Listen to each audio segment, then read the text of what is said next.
A minha preocupação é o que a direita está fazendo em relação a Eduardo Bolsonaro e Paulo Figueiredo. Esses dois estão heroicamente mostrando ao governo americano que há um perigo enorme no Brasil, onde esse perigo em torno do Brasil seria um perigo para os Estados Unidos. Está no ar o Márcio Talks, o canal de cortes mais visto do YouTube. Eu sou o Márcio Andrade e no vídeo de hoje você vai ver mais um conteúdo sensacional. Portanto, se inscreva no canal, deixa o seu comentário, deixa também o seu like. Se liga aí! Os Estados Unidos retirassem as sanções da Magnitsky, e aí a coisa ficaria muito feia, né? A gente perderia um apoio importante num país que tem um Congresso acovardado, né, encolhido, submetido à tirania do STF e do PT. Ainda que tenha havido reações à medida do Gilmar Mendes, sobre a qual falamos ontem praticamente o programa inteiro. As informações realmente, turma, não são boas. Eu falei do Paulo Figueiredo, aquela postagem enigmática, além de ele ter retirado o link da live dele de ontem. Todo mundo no chat lembrou também da postagem da Ana Paula Henkel, minha companheira de 4x4, que fez uma postagem no X dizendo que, olha, preparem-se porque deve vir notícia ruim por aí. E eu posso dizer a você que a Ana tem fontes bem importantes e confiáveis, né, na Casa Branca, né, em veículos de imprensa muito importantes aqui nos Estados Unidos. Então, as indicações não são realmente boas. Dito isso, devemos nos entregar, como eu estou vendo muita gente aqui, acabou, é o fim. Eu não vou me entregar jamais. Assim. A gente está levando pancada atrás de pancada, mas não vou me entregar. Então vamos lá. Os irmãos Batista, né, o Joesley e o Wesley Batista, da JBS, campeões nacionais, que tanto dinheiro receberam já do BNDES, assim, colados com o Lula, apesar dessa ligação com o PT de muitos anos já, eles foram os maiores doadores da campanha do Donald Trump. Eles doaram, se não me engano, 5 milhões de dólares à campanha do Donald Trump, né? E eles assumiram, todo mundo falando sobre isso, então tem fontes confiáveis, tem muito boato também, então a gente aqui vai fazer um resumo disso tudo. Eles assumiram um papel de intermediação, de intermediadores entre o Donald Trump e o Nicolás Maduro, e entre o Donald Trump e o Lula. Lembram que a gente falou aqui no Conversa Timeline, disse no início do programa, que num domingo, sem ser o outro, retrasado, dia 23 de novembro, um avião da JBS ficou pousado ali um dia inteiro praticamente, pousou às 5 da manhã de um dia, saiu no outro dia às 7 e pouco da manhã, ficou ali, era o Joesley, tá? Joesley Batista foi a Caracas, né, com autorização do Donald Trump, para negociar uma retirada pacífica do Nicolás Maduro, para que ele deixasse a Venezuela, né, que a Venezuela pudesse ter uma transição democrática para um novo governo e aquele regime ditatorial ali terminasse com o Nicolás Maduro no exílio. Então, isso foi tentado lá pelo Joesley Batista, em meio à maior escalada militar, a maior pressão militar já exercida nas últimas décadas pelos Estados Unidos contra a Venezuela. Aparentemente, até agora, isso não deu resultado. A gente continua vendo o Nicolás Maduro lá, né, na Venezuela, em Caracas, aparentemente sem ter nenhuma indicação de que ele realmente aceite deixar o poder.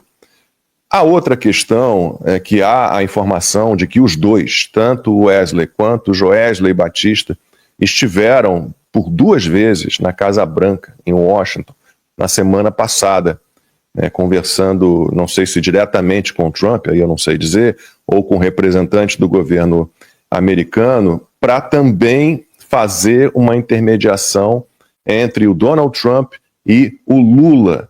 E aí, gente, desculpa, não tenho como confirmar essas informações. São informações que circulam internamente na Casa Branca, e aí chega alguns jornalistas, e chega outros jornalistas, e circulam. Mas, teoricamente, aparentemente, foram apresentadas algumas condições para que o Donald Trump desse uma aliviada sobre o Brasil, em termos de tarifas, muitas praticamente dos produtos agrícolas já caíram, né? Quase todas, e também para produtos industriais.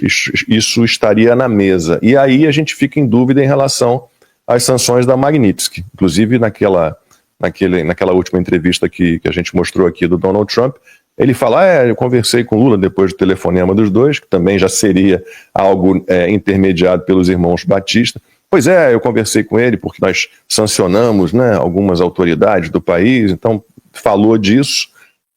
E o que teria sido colocado como condição para que os Estados Unidos dessem uma aliviada em relação ao Brasil e às autoridades sancionadas, não só o Alexandre de Moraes e a família dele, mas talvez todos os que perderam o visto americano. Então, exploração pelos Estados Unidos das terras raras brasileiras, né? O Brasil tem hoje a segunda maior, né? A segunda maior reserva de minerais raros, né? De terras raras. Exigência de que o Lula não sobretaxasse nem censurasse as big techs. A exigência de que o Lula, né, aceite a ajuda americana no combate às facções criminosas. A exigência de que o Lula, que o governo brasileiro se afaste da China, não se aproxime mais da China. E aí uma condição que envolve a relação do Brasil com a Venezuela. A gente sabe que o Lula e o Nicolás Maduro, a gente não pôde falar sobre isso na eleição de 2022, mas eles são unha em carne, eles são amigos, né? Não à toa o Lula, com 6 meses de governo, nesse terceiro mandato, recebeu o Nicolás Maduro em Brasília com tapete vermelho, com honras de chefe de Estado. Então seria a solicitação para que o Lula também entrasse nessa negociação para convencer o Nicolás Maduro a deixar o poder. E se não fizesse isso, se isso não fosse conseguido, que o Brasil se mantivesse neutro, não interferisse numa ação militar americana contra a Venezuela. Então essas são as informações que circulam, são conjecturas, são boatos, a gente não sabe, mas é uma onda de conversas e troca de informações e tentativas de obter realmente a confirmação disso tudo, que está aqui nos deixando bem preocupados, né, Alan? Eu espero sinceramente que não haja recuo, pelo menos eu repito, sobre as tarifas eu desde o início falei que não era uma boa, mas as sanções da Magnitsky, se elas forem retiradas, aí, de novo, talvez a gente dê uma desanimada, mas ninguém aqui vai se entregar. Não digo nem desanimar, não. Eu acho que o cenário, ele não é um cenário onde a gente possa ter ainda uma avaliação de ânimo ou desânimo.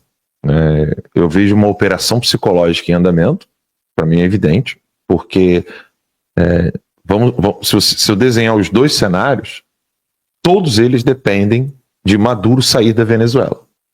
Todos eles dependem do Lula virar as costas para a China. Todos eles dependem do BRICS sofrer uma mudança drástica, radical. Todos eles dependem do PT, com aquele discurso soberania, do boné da soberania. Lembra o azulzinho? Hoje eu trouxe o meu outlaw aqui, de propósito.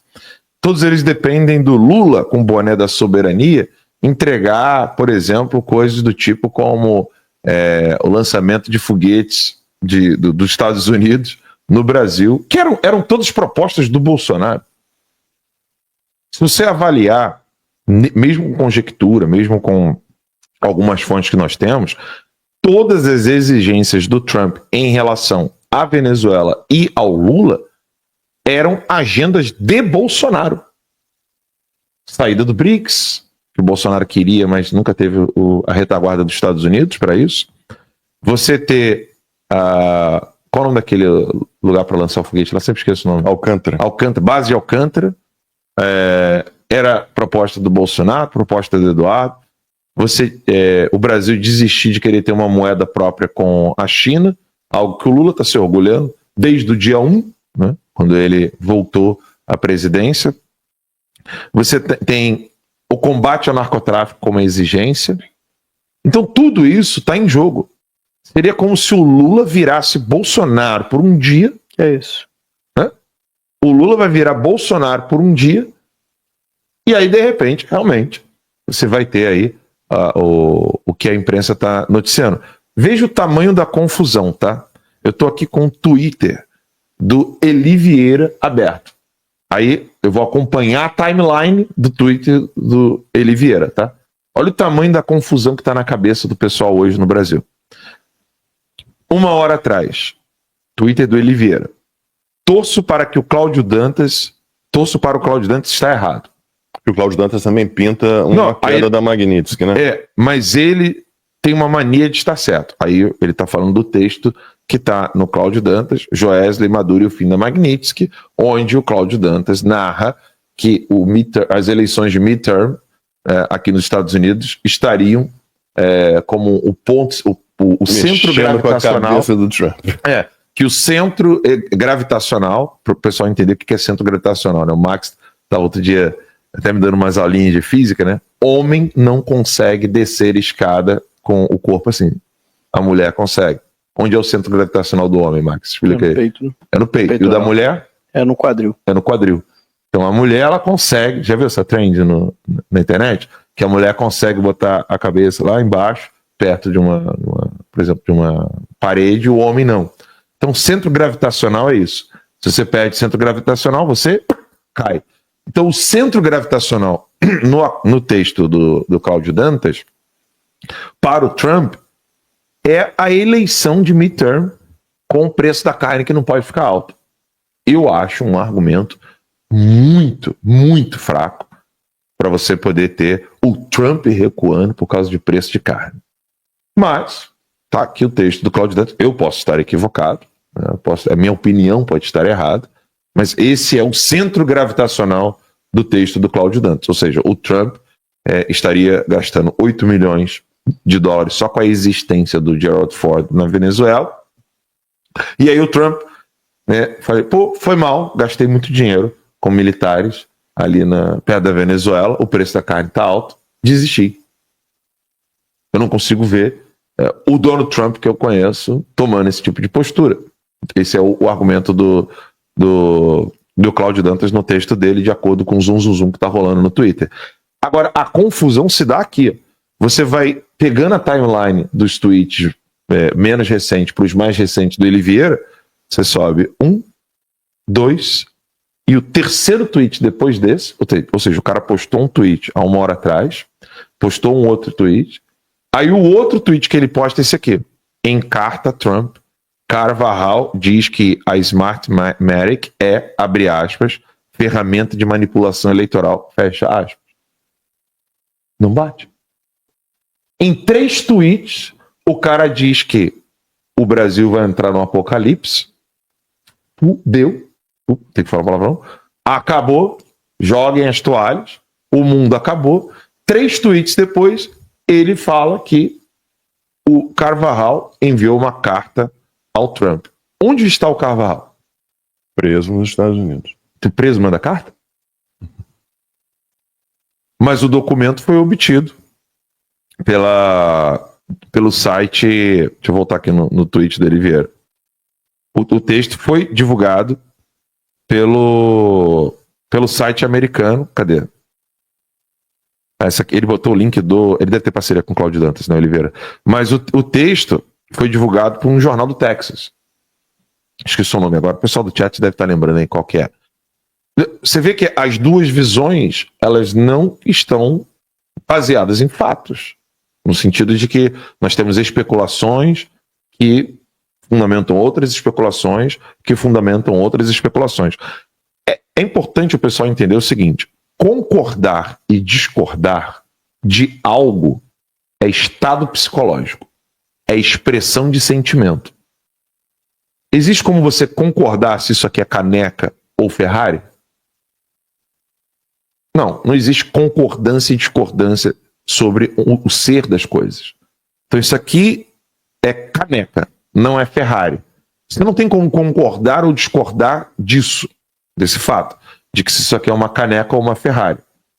O que acontece é, uma vez que eu entendi que isso aqui é uma caneca, aí sim você pode ter a opinião se ela é uma caneca boa ou se ela é uma caneca ruim, se ela é uma caneca bonita ou se ela é uma caneca feia, mas há de se aceitar o juízo do fato. O pessoal usa muito juízo de valor, sabe aquela... Virou quase clichê no Brasil. Isso é juízo de valor, isso é juízo de valor. Então vamos esclarecer aqui uma coisa. O que é juízo de fato e juízo de valor? Juízo de fato não tem opinião. Juízo de valor tem opinião. Então a opinião, ela vive no ambiente do juízo de valor, não do juízo de fato. Fatos não são passíveis de opiniões. Bolsonaro está preso ou está liberto? Preso. Isso é juízo de fato.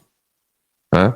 Por exemplo, se você pegar algo que não é passível de interpretação, os políticos, eles fizeram alguma coisa para poder parar a prisão do Bolsonaro. Isso não é juízo de valor, isso é juízo de fato. Não fizeram. Né?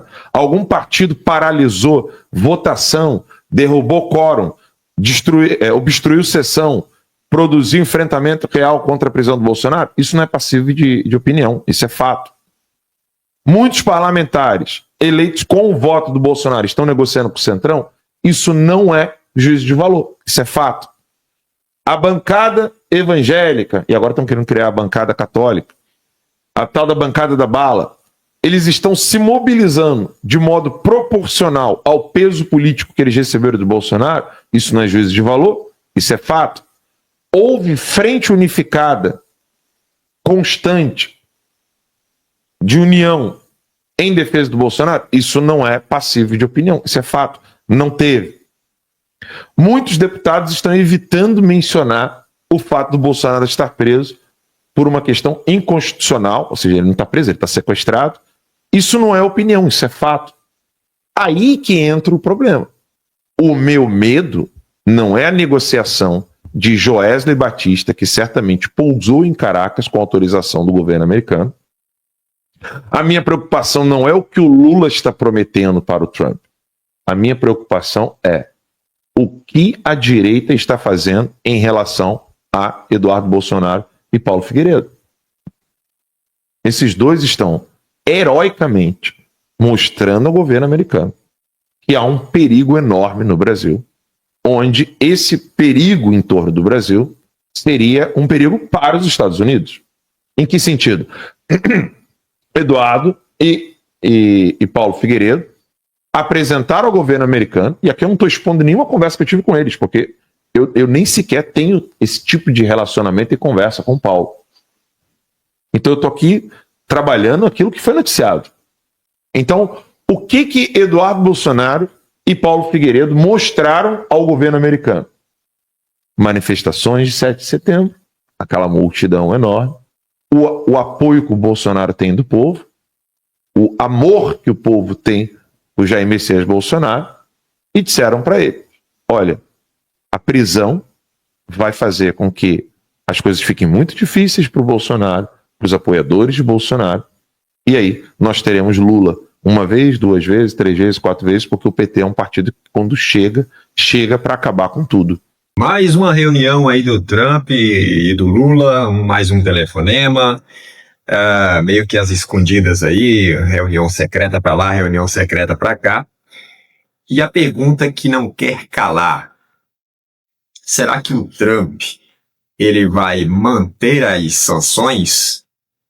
Ele vai manter as tarifas? Ele vai retirar as tarifas?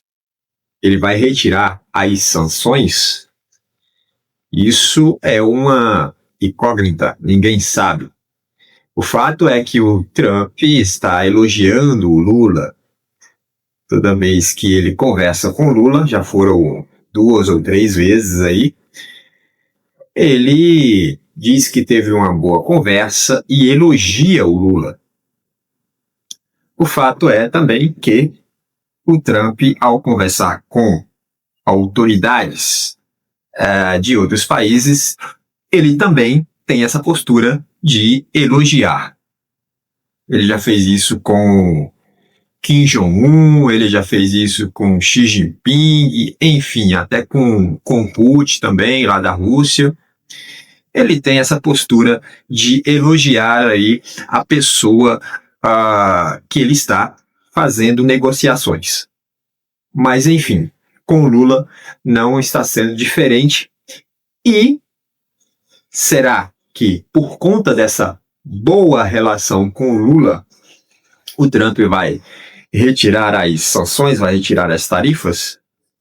As sanções que até o momento, ao que se sabe, não estão na mesa de negociações. Mas será que isso vai se manter? Isso é o que veremos no futuro. Por esse vídeo é isso. Se inscreva no canal, deixe o seu comentário e deixe também o seu like. Até breve.